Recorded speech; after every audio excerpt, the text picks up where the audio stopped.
Good morning. Welcome to Factotum Life. Well, today I am sitting out in our 2011 Grand Caravan that I've been running Valvoline Restore and Protect on.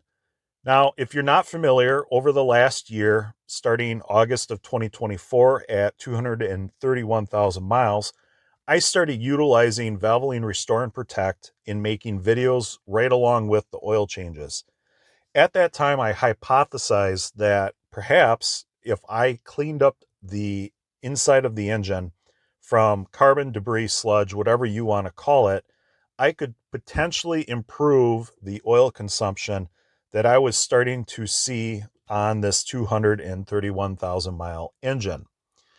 And during that video series, I cut apart filters, uh, spread apart the pleats, showed the type of carbon and material that was being captured by the filter.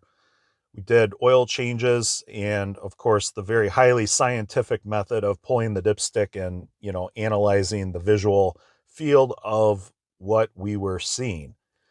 And during that time, I've had a varying levels of oil consumption with the Valvoline Restore and Protect. I've had anywhere from 3,000 miles all the way up to 5,000 miles. That brings us to today, which is August of 2025, and I now have 255,000 miles. And the oil color at 5,000 miles is not really all that disgusting or dirty. The oil filter isn't capturing anything really noticeable. And so I think we're at the point where I've run the Valvoline Restore and Protect about as far as I can really run it and clean up the inside of the engine. In my last video, I had a question whether I continue to use the Valvoline Restore and Protect or move on to some other type of oil. And I received some comments on it, and one of the oils that I'm going to actually move forward with is the Valvoline Extended Protection. And the reason why I'm moving forward with the Valvoline Extended Protection is based on the molybdenum count on the oil. So one of the benefits I do like with the Valvoline Restore and Protect is the elevated molybdenum count, or the moly count. And when I did the oil sample that I had sent off to Blackstone Labs, I received the results back and we kind of went through them, and there was two items that I thought were important to highlight. Number one was the iron counts on my 240 some thousand mile engine compared to a 120,000 mile engine running Mobil 1.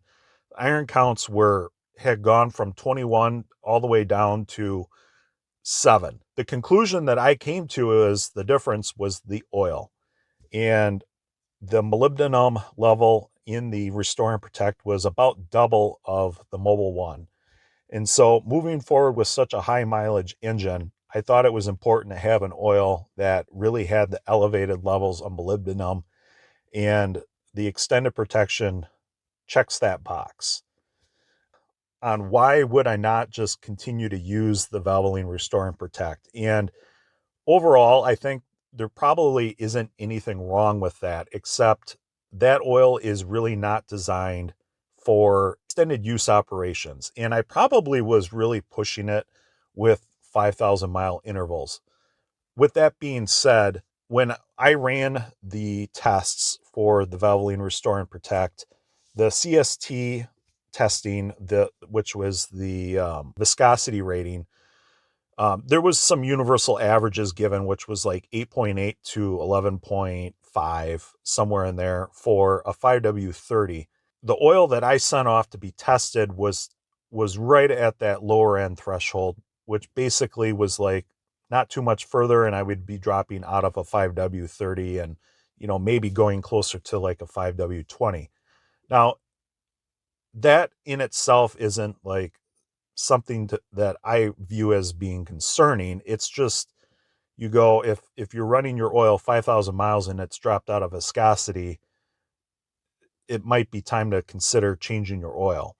And I speak out of experience with this because on my 2017 Honda CR-V with oil dilution, I've done extensive amounts of oil testing where the initially what I was using was 5W20, and that oil being diluted by gasoline would drop out of viscosity, and there usually was a very good correlation of, as it dropped out of viscosity, the iron count started to increase. And so with that engine, with the oil dilution, I ended up utilizing a 5W30, which is a thicker oil that the manufacturer says not to use, but my iron counts are lower and I'm not dropping out of viscosity as quick. And so that was the reason why I did that with the 2017 Honda CR-V. So jumping over back to the 2011 Grand Caravan, the Valvoline Restore and Protect is obviously designed to clean up the internals of your engine. And it's a thinner oil, okay? And for whatever reason, as it's being utilized in the engine, it ends up being even thinner than, what it comes out of the bottle as. A longer term usage, I have to theorize that if I go back to a more standard oil, I might actually see a little bit better oil consumption than just with the Valvoline Restore and Protect because it was a thinner oil. So that is my theory right now, and we'll find out if it's true. I will make probably one more final video highlighting how the Valvoline Extended Protection 5W30 ended up working on a post Valvoline Restore and Protect engine. And then finally, one last item here is, because I'm at 255,000 miles, I received a lot of feedback from individuals who seemed very surprised that I was able to get 250 some thousand miles out of a Dodge Grand Caravan. And over my course of automobile ownership, all of my new vehicles that I've purchased have been Hondas, but all my used vehicles have been Chrysler products. So I thought it would be important to go through the data of the maintenance and the repairs that I've had with this vehicle over the years and sort of document my ownership of really what is going on with these vehicles and whether they are reliable, not reliable, and what people should consider when they buy something like this. Because I don't know, I've had my successes. I've also, have done my share of repairs with the Chrysler products. So look for that video if you have any interest. And I'm going to continue to probably make videos time to time documenting the mileage on this. As long as it continues to work, I'm going to continue to drive it. And I put about 25,000 miles on a year. So I will continue to see what ends up happening. But as it sits now, I'm going to go ahead and we'll end this video. If you haven't already done so, please consider subscribing to the channel.